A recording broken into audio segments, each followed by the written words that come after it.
Сәлеметсіңдер ме балалар? Бүгінгі сабағымыздың тақырыбы мың көлемінде көбейту және бөлу. Сабағымыздың мақсаты нөлмен аяқталатын сандарды ауызша көбейтуді және бөлуді үйрену. Нөмірі 2 мысал түсіндіре отырып есепте дұрыстығын тексер. Мысалы 6 мен 80-нің көбейтіндісі. Бұл жерде көбейткіште екінші көбейткіште 0 болғандықтан, яғни демек біз жауабымызда осы бір 0-ды қоямыз деген сөз. Енді 6 мен 8-нің көбейтіндісі 48. Сонда жауабы 480. 50 мен 6-ның көбейтіндісі 5 пен 6-ның көбейтіндісі 30 және тағы бір 0-міз бар, сонда 300.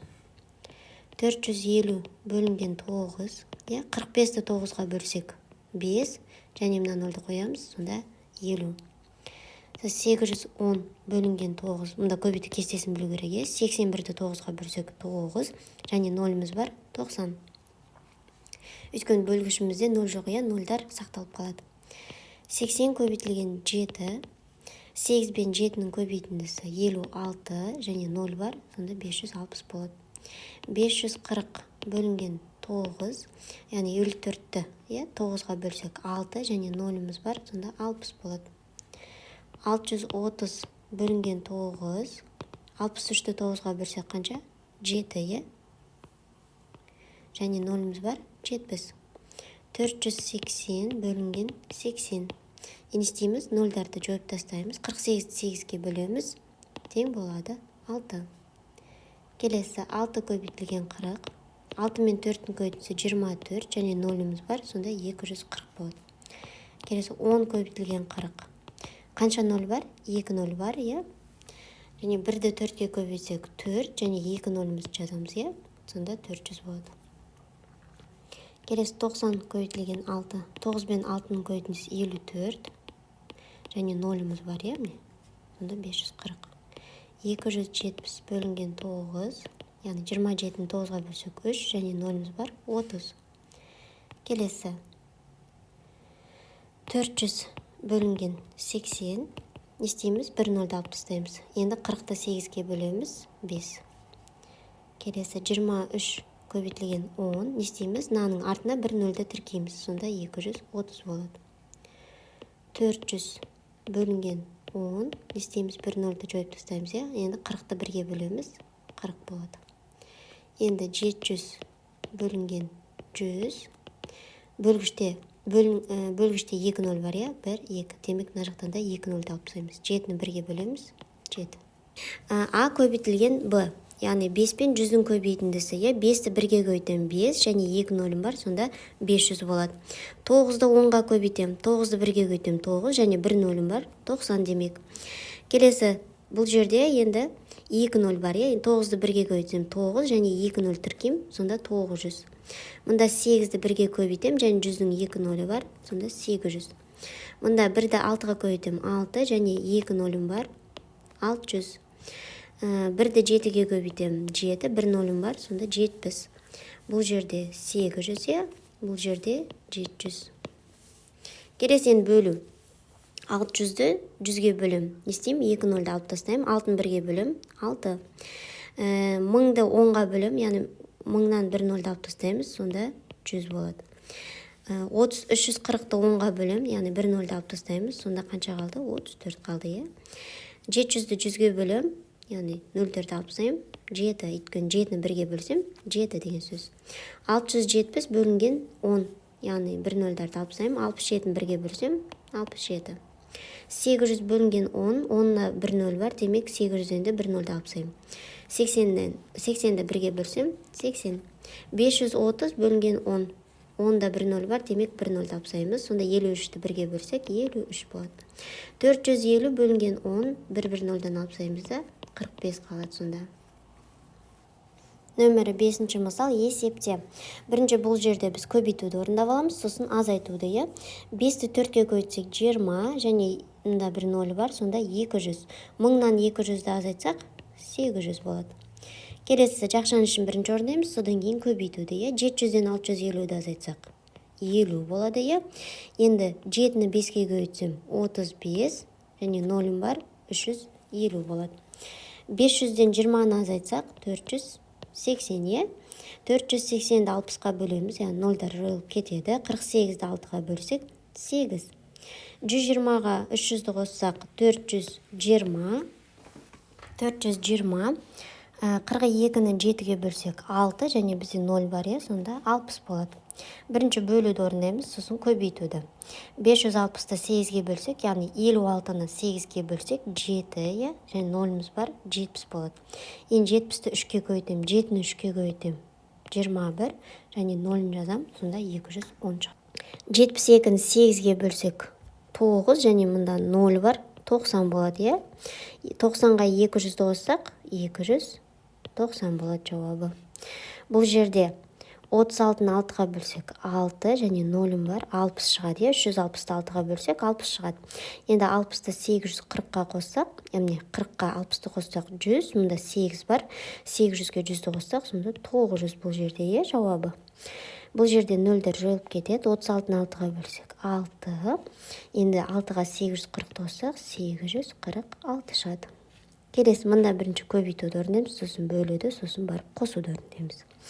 5-ті 6-ға көбейтсек 30, және мен 1 0-ым бар, сонда бұл жерде 300 шықты, Енді 63-ті 9-ға бөлемін, 7, және мұнда 0-ым бар, 70. Енді 300-ге 70-ті қоссақ 370 шығады. Нөмір 6-шы мысал, есептерді шығар. 180 теңгеге бірде 6 қалам сатып алынды, 270 теңгеге сондай қанша қалам сатып алуға болады. Есеп не туралы, яғни бұл жерде бізде баға, саны, құны деген ұғымдар есімізге түседі бірден.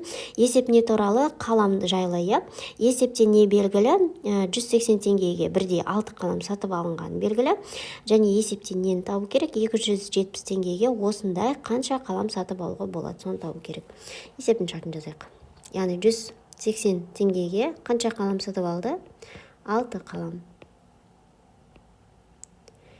Енді 270 теңгеге қанша қалам сатып алуға болады дейді. Жаңағы 180 теңге деген ол бізде құны, 6 қаламға берген ақша.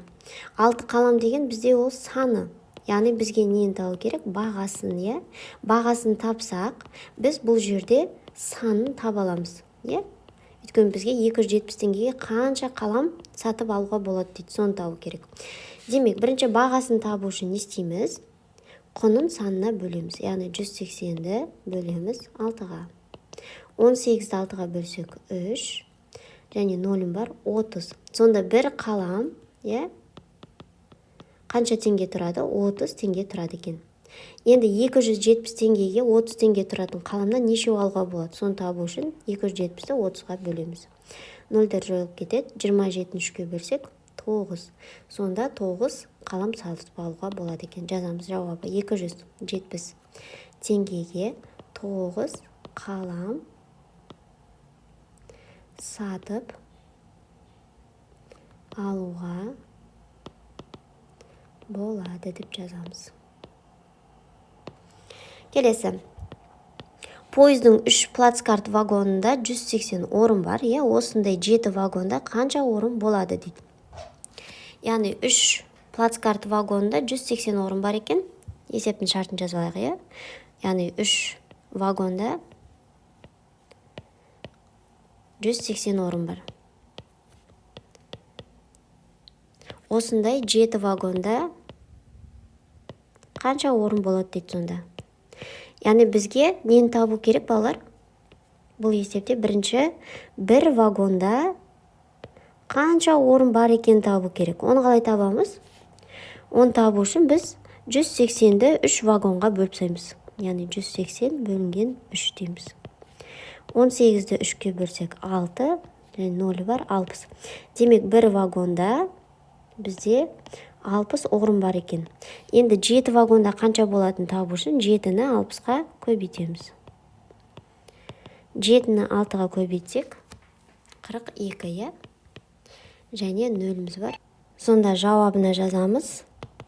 7 вагонда 420 орын бар екен.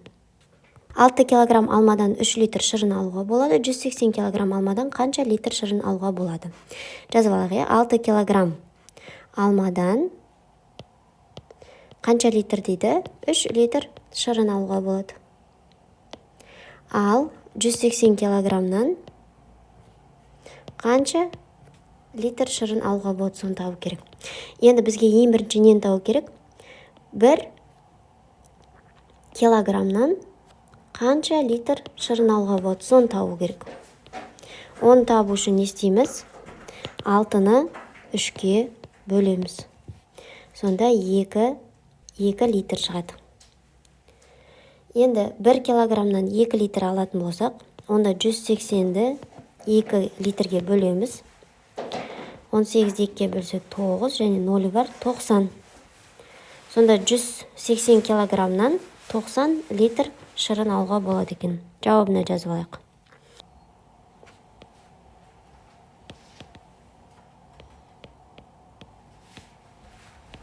Килограмм алмадан 50 килограмм тосап қайнатты. 200 килограмм алмадан қанша килограмм тосап дайындауға болады? 100 килограмм алмадан дейді 50 килограмм тосап дайындады. Ал 200 килограммнан қанша дайындайды? Ол үшін не табамыз? 1 килограммнан қанша тосап шығатын табу керек. Оны табу үшін біз не істейміз? 100-ді 50-ге бөлеміз. 0-дер жойылып кетеді. 10-ды 5-ке бөлеміз. 2. Сонда 1 килограммнан 2 килограмм тосап шығады. 200 килограммнан қанша килограмм тосап шығатын табу үшін біз 200-ді 2-ге бөлеміз. Не істейміз? 2-ні 2-ке бөлеміз. 1 және 2 нөліміз бар, сонда 100 килограмм. Жауабына жазамыз. 200 килограмм алмадан 100 килограмм тосап дайындауға болады.